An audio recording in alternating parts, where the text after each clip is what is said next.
Hi guys, আজকে দেখো আমি রান্না করব মসুর ডাল দিয়ে পেঁয়াজ ফোড়ন দিয়ে খিচুড়ি। তো তাই জন্য আমি এখানে আলু কেটে নিয়েছি, কাঁচা লঙ্কা চিড়ে নিয়েছি, পেঁয়াজ নিয়ে নিয়েছি, আর এর মধ্যে পাঁচফোড়ন ফোড়ন দেবো। তো কড়াইতে আমি তেল দিয়ে দিয়েছি গরম হতে। এই যে কড়াইতে আমি তেল দিয়ে দিয়েছি গরম হতে, আর এইদিকে আমি খিচুড়িটা বসিয়ে দিয়েছি ডাল আর চাল। এবার কড়াইতে তেলটা দিয়ে এবার আমি আলুটা ভেজে নেব। গাইস দেখো তেলটা গরম হয়ে গেছে, এবার আমি আলুটা ভেজে নেবো। আস্তে আস্তে আমি আলুটা ছেড়ে দিচ্ছি।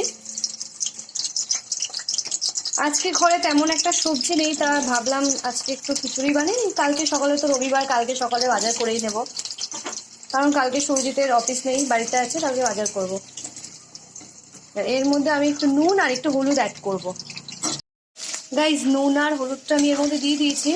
এটা যেহেতু মুসুর ডালের খিচুড়ি, মুসুরি ডালের খিচুড়ি, এটা তাড়াতাড়ি হয়ে যাবে, ওই জন্য আলুটা আমি তাড়াতাড়ি ভেজে আলুটা আমি এখনই দিয়ে দেবো, না তো আলুটা সেদ্ধ হবে না লাস্টে। আর এটার মধ্যে লাস্টে দুটো শুকনো লঙ্কা আর একটু পাঁচফোড়ন ফোড়ন দেবো, তাহলে এটার টেস্টটা আলাদাই একটু আসবে। আর এর সাথে ভাবছি কি খাবো, একটা ডিমের অমলেট আর পাঁপড় ভাজা হলেই চলবে। তো তোমরা কেমন আছো আমাকে জানিও, একটু কমেন্ট করো, লাইক করো। দেখো গাইস, ডাল আর চালটা ফুটছে, তো এর মধ্যে এবার আমি আলু অ্যাড করব। আলু আর কাঁচা লঙ্কাটা আমি দিয়ে দিলাম, আলু দিয়ে দিয়েছি। এদিকে দেখো গাইস খিচুড়িটা জাল হচ্ছে, আর এদিকে তেলটা গরম হয়ে আছে। এবার আমি পেঁয়াজটা ভেজে এর মধ্যে দিয়ে দেবো।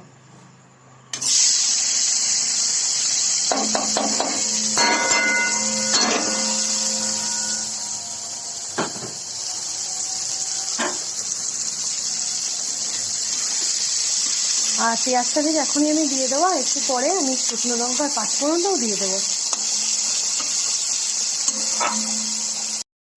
দেখো গাইজ আমি এর মধ্যে পেঁয়াজ ফোড়ন দিয়ে দিয়েছি, তারপরে পাঁচফোড়ন শুকনো লঙ্কাও দিয়ে দিয়েছি। আর খিচুড়িটা প্রায় হয়ে এসছে, একটু ঝোলটা টানলেই আমি এটা নামিয়ে দেবো। আর নামানোর আগে অবশ্যই চিনিটা তো অ্যাড করবোই, কেন চিনি আমার মনে হয় প্রত্যেকটা রান্নায় একটু চিনি যদি অ্যাড না করা হয় যেন টেস্টটা আসে না।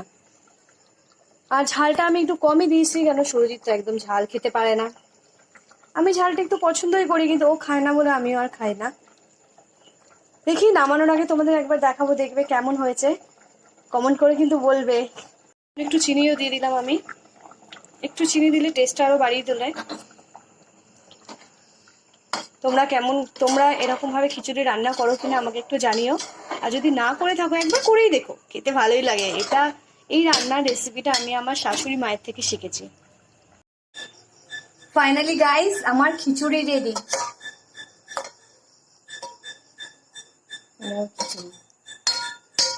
এটা রেখে দিলে একটু যে ঝোল আছে এটাও টেনে যাবে। তো অবশ্যই আমার খিচুড়ি একটু ঝোলঝোলি খেতে ভালো লাগে। তো গাইস এটা রাতে যেহেতু ভিডিওটা করা, তো গুড নাইট সবাই, শুভরাত্রি সবাইকে, ভালো থেকো। আবার দেখা হবে নেক্সট ভিডিওতে।